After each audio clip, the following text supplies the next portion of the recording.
Yes. Så jeg har en plan, og du siger bare værsgo og slip. Eller jeg siger værsgo og slip. Og så ser vi lige, hvordan det går med at få drejet her ved udgangen. Ja, super. Nu følger jeg efter damen med kiksene.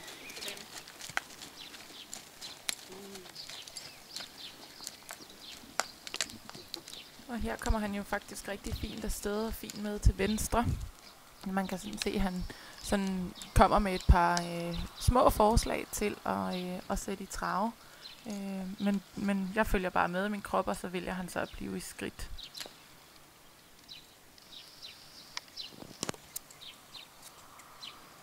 Så sådan en rigtig fin start. Jeg sidder bare sådan så let jeg kan, og med armene strukket godt frem for at give ham mest mulig plads på tøjlen.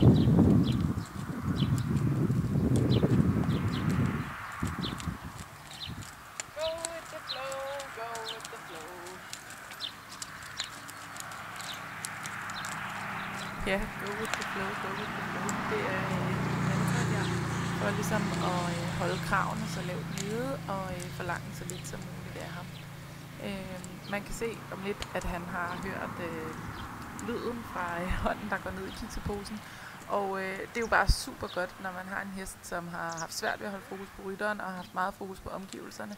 Så er det lækkert, at han har fokus på mig, sådan så han hører, når jeg stikker hånden ned efter nogle kiks.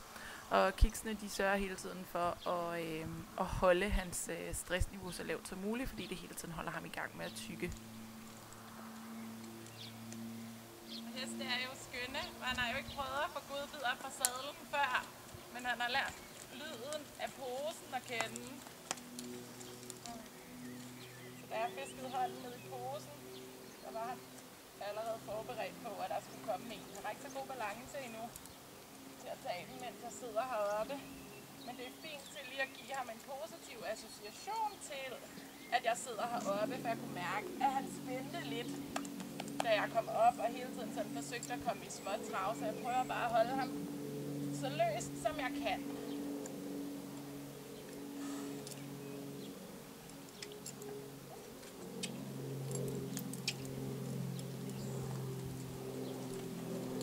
Igen her, der var der lige sådan en lidt træg respons på signalet til at gå frem. Jeg skal sige det mange gange, men jeg sørger for, at jeg ikke skruer op med skænken, og så bliver jeg bare ved med at give signalet, og så forstærker ham og roser ham lige så snart han går med frem. Og så skal han nok lige så stille få fundet ud af det, når vi får trænet nogle flere gange.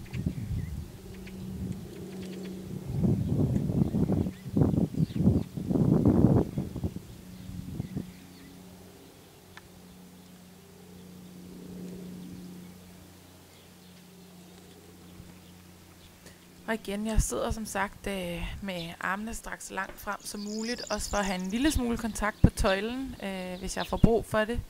Her kan vi se i paraden, at han stadigvæk drejer lidt. Når jeg beder ham om at standse, så begynder han at skifte retning, og det er en del af den uorden, der ligesom er for ham. Men nu her, hvor jeg lige har skridtet lidt, og han stadigvæk er blød og fin, så kan jeg begynde at stille nogle små opgaver, som jeg gjorde her med at lige lave en parade og sætte frem igen. Hvor hvis han havde været mere spændt, så ville jeg ikke have givet ham nogen anmodninger overhovedet, så ville jeg bare have siddet og ligesom fulgt med, indtil han lige slappede lidt bedre af. Men her er han rigtig fin.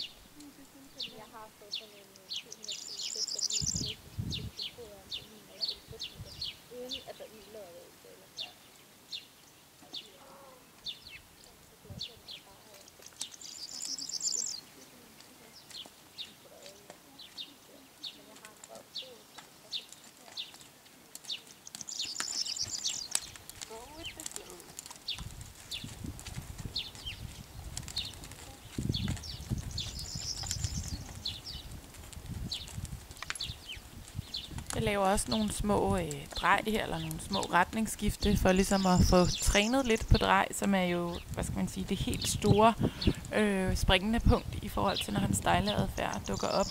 Og man kan også se på mine arme, at jeg skal korrigere sådan forholdsvis ofte, lidt til højre, lidt til venstre, lidt til højre, lidt til venstre. Og noget af det, han jo skal lære, det er, at han skal lære at bibeholde tempo og retning, Sådan så når han er blevet sendt i en retning, så holder han den retning og det tempo, han er blevet sendt afsted i. Og det veksler jo så lidt en gang imellem med, at han sætter tempoet lidt op i trav, eller sætter det led og skrider langsommere, og ikke sådan helt er skarp på drejene. Men det er jo så det, han skal lære. For han overhovedet kan lære det, så er vi nødt til at have etableret, at det er en positiv nok oplevelse for ham at ride med mig, og derfor har jeg gjort mig så umage for, at alt skulle være så absolut afspændt som overhovedet muligt i dag, den første dag.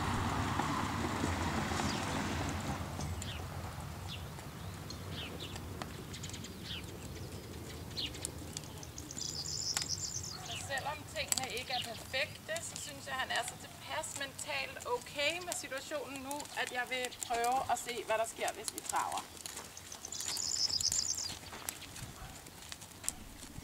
Så den her helt rolige, afspændte skridt, det er et fint udgangspunkt for at afprøve traven. Og nogle gange sker der jo det, når der så kommer lidt mere fart på, og hesten skal tænke lidt hurtigere, reagere lidt hurtigere, bevæge sig lidt anderledes, at så kan det være med til at øge stressen og dermed øge risikoen for at få den konfliktadfærd. Men fordi han er så rolig og fin her, så synes jeg, at det er en udmærket tidspunkt at afprøve og se, hvad der sker. Det giver også mig nogle informationer til, hvor er der måske nogle huller, som jeg skal kigge videre på. Og nu skal vi bare lige have postbilen til at køre forbi, inden at han bliver sat frem i trav.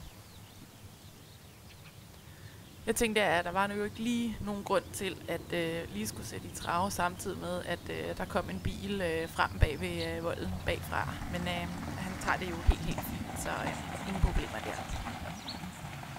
I vil lægge mærke til, at han får helt frie tøjler til at gå i den holdning, han vil i traven.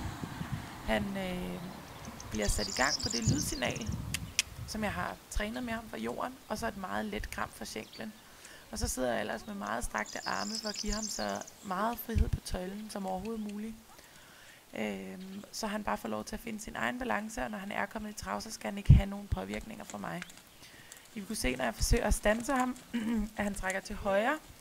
Der er en lille smule uorden i retningen der. Helt ideelt set, så skal han jo bremse på samme linje, som han er i, når han bliver bedt om bremse.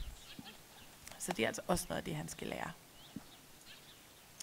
Når så jeg er færdig med at fumle med godbidsposen her, så skal vi i gang igen. Og der kan I måske se, at han i stedet for at træde til venstre med venstre ben, som han egentlig skulle til en start, så går han faktisk lidt til højre, selvom jeg sidder med armen helt ud til venstre og adviserer ham om at gå til venstre. Og det er sådan et af de huller, som er ved at blive lappet. Så jeg har egentlig flere gange forsøgt at få ham til at komme til venstre med venstre forben, men hvis I ser videoen igen, så vil I kunne se, at han har drejet hele sin krop rundt om venstre forben, uden at have taget et skridt. Her, hvor jeg så beder ham om at komme fremad igen, der kommer der så lidt slinger i valsen, lidt til højre, lidt til venstre. Og det er de bitte små huller, der er blæst op på en større skala, er med til at få ham til at stejle, hvis det bliver til en slåskamp og en eskaleret konflikt. Så det er super godt, at det sker her på det lave niveau, fordi så har jeg muligheden for at træne det med ham. Her så vi så faktisk, at han kom rigtig fint i trav. Han lavede en rigtig fin overgang, og har også egentlig været ret fornuftig det første stykke tid til at holde tempo og retning. Stadigvæk, jeg sidder med de helt lange tøjler og de stive arme strakt frem foran mig, for at give ham helt frihed på tøjlen, for at der ikke kommer modstridende signaler på tøjlen. Han skal lære, at når han mærker tøjlen, så skal han enten bremse eller dreje, og hvis han ikke har mærket noget, så skal han fortsætte med det, han er i gang med. Og han har en dejlig rytme og takt i sin trav fra naturen af, og her skal han bare have lov til at finde en god balance og en god stabil rytme uden at blive forstyrret. Jeg veksler mellem at ride almindelig letridning og stå i let sæde, og I vil sikkert også kunne se, at jeg sidder lidt langt fremme med overkroppen. Det gør jeg både for at aflaste lidt det bagerste af hans ryg, men også for stadigvæk at kunne give ham så meget som muligt frihed på tøjlen, uden at jeg skal gøre tøjlerne så lange, at jeg ikke har mulighed for at indvirke med dem, hvis der pludselig opstår en nødsituation. Men her der er han jo ellers bare rigtig fin og god til at trage rundt. Og om lidt, når han kommer ned mod kameraet her, så vil I se, at jeg prøver at lave en parade, og han igen har tendensen til at trække til højre.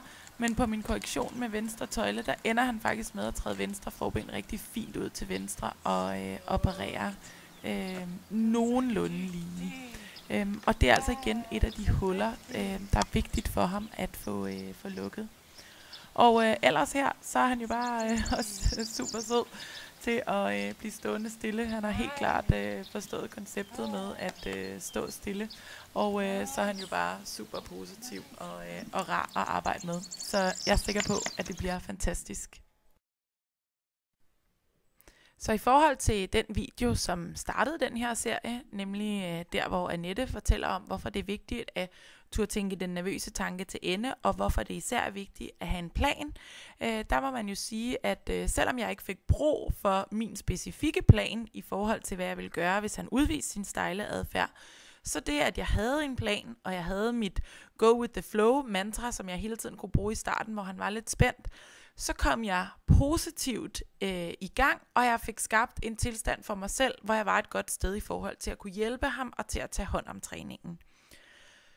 Det har selvfølgelig været positivt for ham, at den første oplevelse med mig som rytter har været en god oplevelse, men det har også været godt for min krop, at det har været en positiv oplevelse, sådan så at når træningen nu skrider frem, og kravene de kommer til at blive lidt større, så har jeg også en behagelig og en positiv association og en god oplevelse at trække på, når noget af hans konfliktadfærd og måske hans stejle adfærd dukker op igen.